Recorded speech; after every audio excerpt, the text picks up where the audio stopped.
Chapter 66. Matrimonial Projects.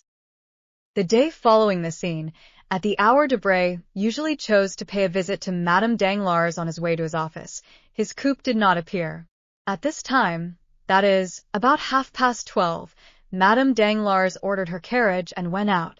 Danglars, hidden behind a curtain, watched the departure he had been waiting for. He gave orders that he should be informed as soon as Madame Danglars appeared, but at 2 o'clock she had not returned. He then called for his horses, drove to the chamber, and inscribed his name to speak against the budget.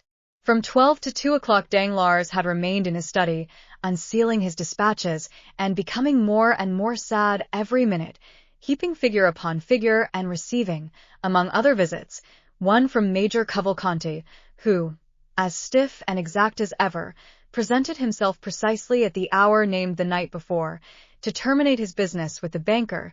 On leaving the chamber, Danglars, who had shown violent marks of agitation during the sitting, and been more bitter than ever against the ministry, re-entered his carriage, and told the coachman to drive to the Avenue de Champs-Élysées, number 30. Monte Cristo was at home, only he was engaged with someone, and begged Danglars to wait for a moment in the drawing-room. While the banker was waiting in the anteroom, the door opened, and a man dressed as an abbé, and doubtless more familiar with the house than he was, came in, and instead of waiting, merely bowed, passed on to the farther apartments, and disappeared. A minute after the door by which the priest had entered reopened, and Monte Cristo appeared. "Pardon me," said he, "my dear Baron, but one of my friends, the Abbé Busoni, whom you perhaps saw pass by, has just arrived in Paris. Not having seen him for a long time, I could not make up my mind to leave him sooner, so I hope this will be sufficient reason for my having made you wait." "Nay," said Danglars, "it is my fault. I have chosen my visit at a wrong time, and will retire." "Not at all. On the contrary, be seated. But what is the matter with you? You look careworn. Really, you alarm me. Melancholy in a capitalist, like the appearance of a comet, presages some misfortune to the world." "I have been in ill luck for several days," said Danglars, "and I have heard nothing but bad news." "Ah, indeed," said Monte Cristo. "Have you had another fall at the Bourse?" "No. I am safe for a few days at least. I am only annoyed about a bankrupt of Trieste." "Really? Does it happen to be Jacopo Manfredi?" "Exactly so. Imagine a man who has transacted business with me for I don't know how long, to the amount of 800,000 or 900,000 francs during the year. Never a mistake or delay, a fellow who paid like a prince. Well, I was 1,000,000 in advance with him, and now my fine Jacopo Manfredi suspends payment. Really, it is an unheard of fatality. I draw upon him for 600,000 francs. My bills are returned unpaid, and more than that, I hold bills of exchange signed by him to the value of 400,000 francs, payable at his correspondence in Paris at the end of this month. Today is the 30th. I present them, but my correspondent has disappeared. This, with my Spanish affairs, made a pretty end to the month." "Then you really lost by that affair in Spain?" "Yes, only 700,000 francs out of my cash box. Nothing more." "Why? How could you make such a mistake, such an old stager?" "Oh, it is all my wife's fault. She dreamed Don Carlos had returned to Spain. She believes in dreams. It is magnetism, she says, and when she dreams a thing it is sure to happen, she assures me. On this conviction I allow her to speculate, she having her bank and her stockbroker. She speculated and lost. It is true she speculates with her own money, not mine. Nevertheless, you can understand that when 700,000 francs leave the wife's pocket, the husband always finds it out. But do you mean to say you have not heard of this?" "Why, the thing has made a tremendous noise." "Yes, I heard it spoken of, but I did not know the details, and then no one can be more ignorant than I am of the affairs in the Bourse." "Then you do not speculate?" How could I speculate when I already have so much trouble in regulating my income? I should be obliged, besides my steward, to keep a clerk and a boy. But touching these Spanish affairs, I think that the Baroness did not dream the whole of the Don Carlos matter. The papers said something about it, did they not?" "Then you believe the papers?" Not the least in the world. Only I fancied that the honest Massager was an exception to the rule, and that it only announced telegraphic dispatches. Well, that's what puzzles me, replied Danglars. The news of the return of Don Carlos was brought by telegraph. So that, said Monte Cristo, you have lost nearly 1,700,000 francs this month. Not nearly, indeed. That is exactly my loss. Diable, said Monte Cristo compassionately, it is a hard blow for a third-rate fortune. Third-rate, said Danglars, rather humble. What do you mean by that? Certainly, continued Monte Cristo, I make 3 assortments in fortune, first-rate, second-rate, and third-rate fortunes. I call those first-rate which are composed of treasures one possesses under one's hand, such as mines, lands, and funded property, in such states as France, Austria, and England, provided these treasures and property form a total of about 100 millions. I call those second-rate fortunes that are gained by manufacturing enterprises, joint stock companies, viceroyalties, and principalities, not drawing more than 1,500,000 francs, the whole forming a capital of about 50 millions. Finally, I call those third-rate fortunes, which are composed of a fluctuating capital dependent upon the will of others, or upon chances which a bankruptcy involves or a false telegram shakes, such as banks, speculations of the day. In fact, all operations under the influence of greater or less mischances, the whole bringing in a real or fictitious capital of about 15 millions. I think this is about your position, is it not? Confound it, yes, replied Danglars. The result, then, of 6 more such months as this would be to reduce the third-rate house to despair. Oh, said Danglars, becoming very pale, how you are running on. Let us imagine 7 such months, continued Monte Cristo, in the same tone. Tell me, have you ever thought that 7 times 1,700,000 francs make nearly 12 millions? No, you have not. Well, you are right, for if you indulged in such reflections, you would never risk your principal, which is to the speculator what the skin is to civilized man. We have our clothes, some more splendid than others. This is our credit. But when a man dies, he is only his skin. In the same way, on retiring from business, you have nothing but your real principal of about 5 or 6 millions at the most. For third-rate fortunes are never more than a fourth of what they appear to be, like the locomotive on a railway, the size of which is magnified by the smoke and steam surrounding it. Well, out of the 5 or 6 millions which form your real capital, you have just lost nearly 2 millions, which must, of course, in the same degree diminish your credit and fictitious fortune. To follow out my simile, your skin has been opened by bleeding, and this if repeated 3 or 4 times will cause death, so pay attention to it, my dear Monsieur Danglars. Do you want money? Do you wish me to lend you some? What a bad calculator you are, exclaimed Danglars, calling to his assistance all his philosophy and dissimulation. I have made money at the same time by speculations which have succeeded. I have made up the loss of blood by nutrition.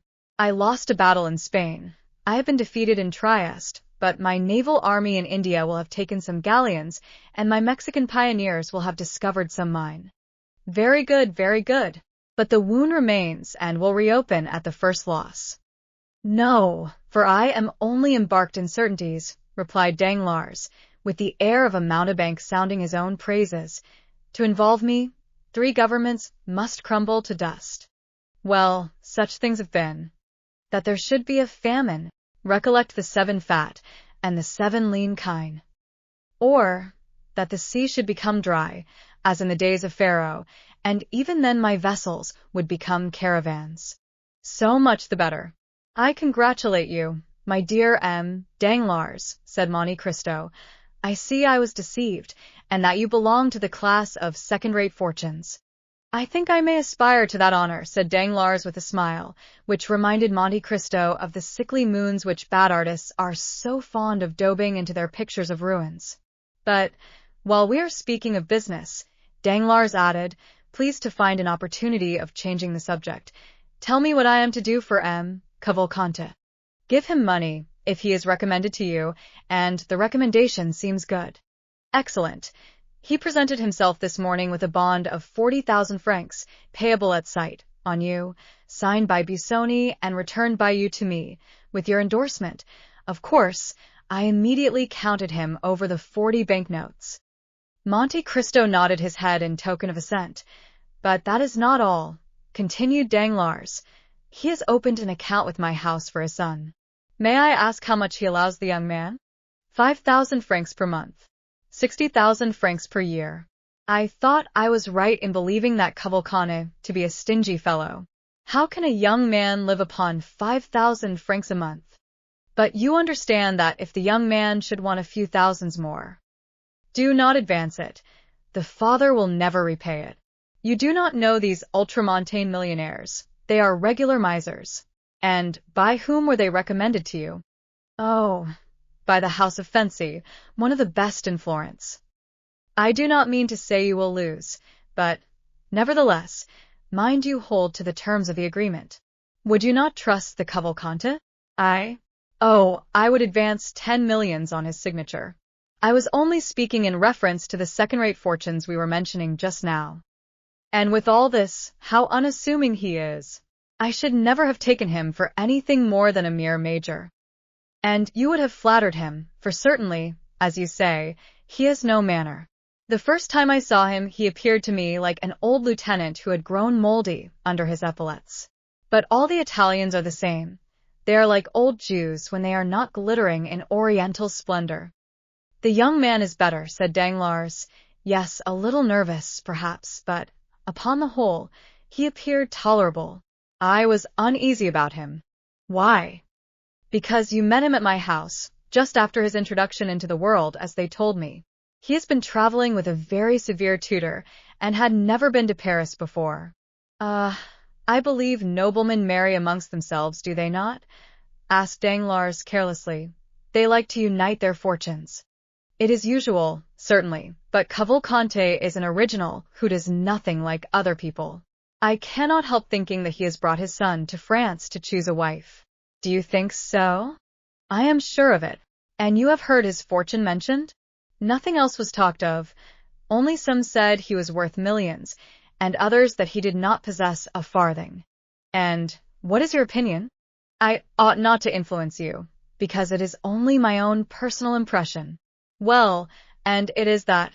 My opinion is that all these old podestas, these ancient condottieri, for the Cavalcante have commanded armies and governed provinces, my opinion, I say, is that they have buried their millions in corners, the secret of which they have transmitted only to their eldest sons, who have done the same from generation to generation, and the proof of this is seen in their yellow and dry appearance, like the florins of the Republic which, from being constantly gazed upon, have become reflected in them.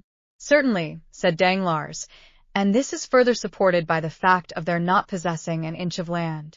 Very little, at least. I know of none which Cavalcante possesses, excepting his palace in Lucca. He has a palace, said Danglars, laughing. Come, that is something. Yes, and more than that, he lets it to the Minister of Finance while he lives in a simple house. Oh, as I told you before, I think the old fellow is very close. Come, you do not flatter him. I scarcely know him. I think I have seen him 3 times in my life. All I know relating to him is through Busoni and himself. He was telling me this morning that, tired of letting his property lie dormant in Italy, which is a dead nation, he wished to find a method, either in France or England, of multiplying his millions.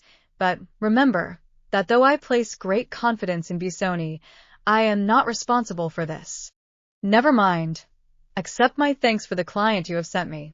It is a fine name to inscribe on my ledgers, and my cashier was quite proud of it when I explained to him who the Cavalcante were. By the way, this is merely a simple question. When this sort of people marry their sons, do they give them any fortune? Oh, that depends upon circumstances. I know an Italian prince, rich as a gold mine, one of the noblest families in Tuscany, who, when his sons married according to his wish, gave them millions, and when they married against his consent, merely allowed them 30 crowns a month. Should Andrea marry according to his father's views, he will, perhaps, give him 1, 2, or 3 millions. For example, supposing it were the daughter of a banker, he might take an interest in the house of the father-in-law of his son. Then again, if he disliked his choice, the Major takes the key, double locks his coffer, and Master Andrea would be obliged to live like the sons of a Parisian family by shuffling cards or rattling the dice. That boy will find out some Bavarian or Peruvian princess. He will want a crown, an El Dorado and Potosi. No, these grand lords on the other side of the Alps frequently marry into plain families. Like Jupiter, they like to cross the race. But do you wish to marry Andrea, my dear Danglars, that you are asking so many questions? Ma foi, said Danglars, it would not be a bad speculation, I fancy, and you know I am a speculator. You are not thinking of Mademoiselle Danglars, I hope. You would not like poor Andrea to have his throat cut by Albert? Albert, repeated Danglars, shrugging his shoulders. Well, he would care very little about it, I think. But he is betrothed to your daughter, I believe? Well, de Morcerf and I have talked about this marriage, but Madame de Morcerf and Albert, you do not mean to say that it would not be a good match?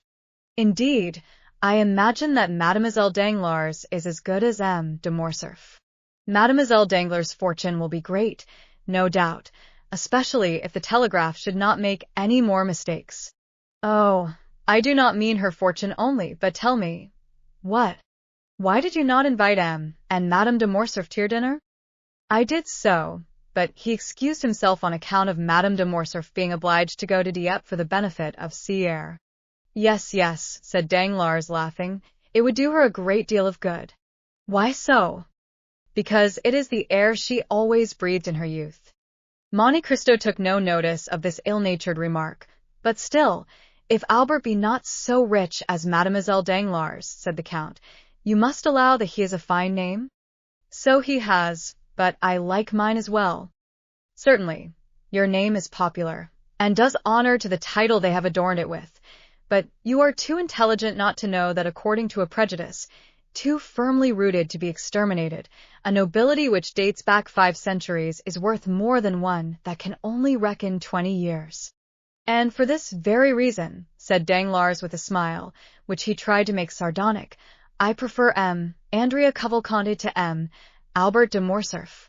Still, I should not think the Morcerfs would yield to the Cavalcanti. The Morcerfs? Stay, my dear Count, said Danglars. You are a man of the world, are you not? I think so. And you understand heraldry? A little. Well, look at my coat of arms. It is worth more than Morcerf's. Why so? Because, though I am not a baron by birth, my real name is, at least, Danglars. Well, what then? While his name is not Morcerf. How, not Morcerf? Not the least in the world. Go on. I have been made a baron so that I actually am one. He made himself a count so that he is not one at all. Impossible. Listen, my dear Count. De Morcerf has been my friend, or rather my acquaintance, during the last 30 years. You know I have made the most of my arms, though I never forgot my origin. A proof of great humility or great pride, said Monte Cristo. Well, when I was a clerk, Morcerf was a mere fisherman. And then he was called Fernand. Only Fernand? Fernand Mondego. You're sure? Pardieu. I have bought enough fish of him to know his name. Then, why did you think of giving your daughter to him? Because Fernand and Danglars, being both parvenus, both having become noble, both rich, are about equal in worth, excepting that there have been certain things mentioned of him that were never said of me. What? Oh, nothing. Yes, what you tell me recalls to mind something about the name of Fernand Mondego. I have heard that name in Greece. In conjunction with the affairs of Ali Pasha? Exactly so. This is the mystery, said Danglars. I acknowledge I would have given anything to find it out. It would be very easy if you much wished it. How so? Probably you have some correspondent in Greece? I should think so. At Yanina? Everywhere. Well, write to your correspondent in Yanina and ask him what part was played by a Frenchman named Fernand Mondego in the catastrophe of Ali Tepelini. You are right, exclaimed Danglars, rising quickly. I will write today. Do so. I will. And if you should hear of anything very scandalous, I will communicate it to you. You will oblige me. Danglars rushed out of the room and made but one leap into his coupe.